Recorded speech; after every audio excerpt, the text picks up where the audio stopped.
UPS మన మిషన్‌కి అవసరమా లేదా అంటే మాత్రం నేను ఖచ్చితంగా అవసరమనే చెప్తానండి. ఎందుకు అంటే రీసెంట్‌గా నాకు యూపీఎస్ అయితే పాడైపోయింది.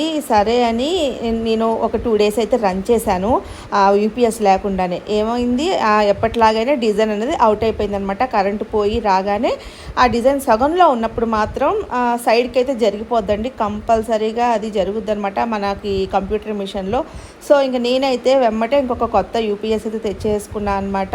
చూడండి ఇక్కడ పాత యూపీఎస్ తీసేసేసాను. అది ఇంకా పాడైపోయింది. పాడైపోయింది అంటే మనకి మిషన్ ఇంకా కరెంట్ పోయినప్పుడు ఏంటంటే ఇంకా వెమ్మటే ఆగిపోద్దనమాట మిషన్. ఇంకా అదే మనకి సింబల్ అనమాట. అంటే ఇది యూపీఎస్ మీద ఏంటంటే మన మిషన్ ఒక 15 మినిట్స్ లేదా 20 మినిట్స్ వరకు రన్ అవుద్ది. మంచిగా కండిషన్‌లో ఉన్నప్పుడు యూపీఎస్. అదే పాడైపోయింది అంటే యూపీఎస్ వెమ్మటే మనకి కరెంటు పవర్ పోగానే మిషన్ కూడా ఆఫ్ అయిపోద్దనమాట. అప్పుడు ఏమవుద్ది ఇంకా డిజైన్ అన్నది అవుట్ అయిపోద్దనమాట. అందుకే